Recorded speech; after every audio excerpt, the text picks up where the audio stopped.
your #1 news team covering the North. The Bahamas Tonight, Northern Edition. Welcome back. The Ministry of Grants Bahama hosting the annual Christmas tree lighting ceremony last evening. It was a festive occasion for the new Minister of Grants Bahama and the staff of her ministry. J. Philippe reports.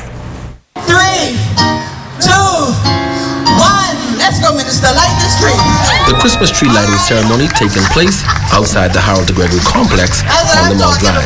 It was an evening of celebration as the Ministry of Grand Bahama officially ushered in the Yuletide season. As I travel around the island, I see the outdoor Christmas lights, the decorations in stores, and I hear the music playing. I am inspired by the efforts of residents to ignite the atmosphere with joy and Christmas cheer when we need it the most. The Member of Parliament for Pine Ridge and Minister for Grand Bahama, the Honorable Ginger Moxie, also sharing some insight on the plans for the island of Grand Bahama for the new year.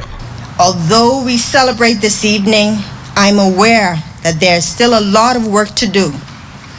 As a Grand Bahamian resident and your Minister for Grand Bahama, I pledge to give it my all and utilize every resource at my disposal to get things done.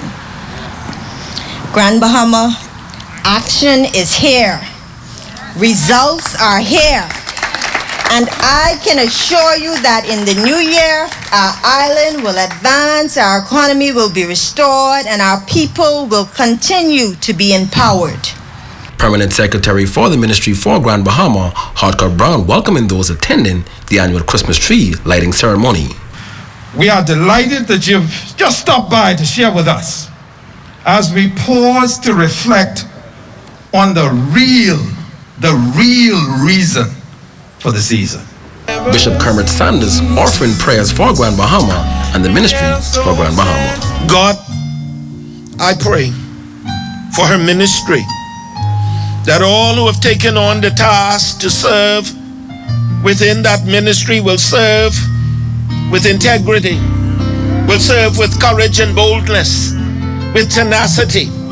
We ask you, God, that it would be a well-oiled machine to help serve and service Grand Bahama in the way that it is deserved.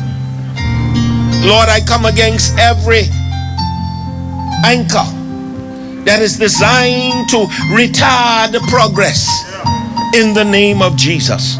The newly formed Ministry for Grand Bahama Choir serenaded the audience with Christmas carols. We wish you a Merry Christmas. We wish you I'm J. Philippe, ZNS Network News. Happy New Year. We wish you a Merry Christmas. We wish you a Merry Christmas. We wish. And now it's time for sports with J. Philippe.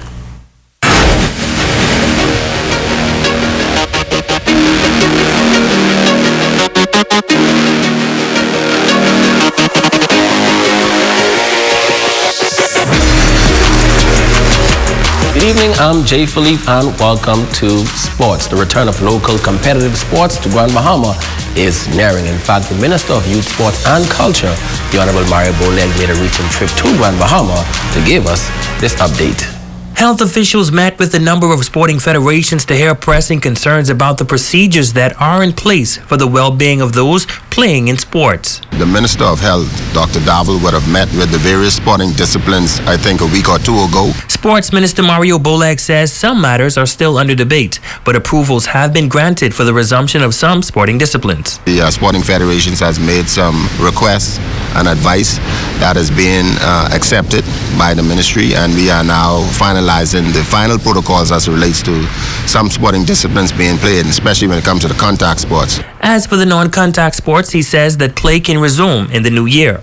Again, it's just a matter of persons following the protocols and rules and regulations that's laid by to ensure that we protect and safeguard the Bahamian people as relates to this pandemic. Boleg says a fourth wave is approaching and highlights the fact that a high percentage of young people in Grand Bahama are fully vaccinated, which gives confidence that sports will soon return. Sports is on its move, and I think come January, February, the country will see more activities in sporting disciplines, especially like the baseball, the softball, soccer, and those that has not so much in contact.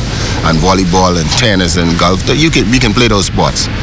But the basketball and those ones that are at full contact, we intend to make sure that the protocols are more stringent, but they will be allowed to play once they are able to abide by them. Rumiko Knowles, ZNS Total Sports. Switching gears now, a number of cyclists from the Old Cyclists Never Die group got together for a road race on the weekend, beginning at the Barbary Beach Loop. Leading the pack was Kenton Roker, who finished in first place. Liebert Gibbs finished second, and placing third was Kenute Thompson. In the ladies group, it was Sylvia Bateman that crossed the finish line in first. Second place went to Heather Burry. And in the juniors, it was Aidan Bain placing first, with Lonnie Duncombe in second. Now the cyclists will hit the road again on Sunday, December 13th for another road race before their final race of the year, which is scheduled to take place on Boxing Day. That's a quick check on sports. I'm Jay Philippe. Be blessed.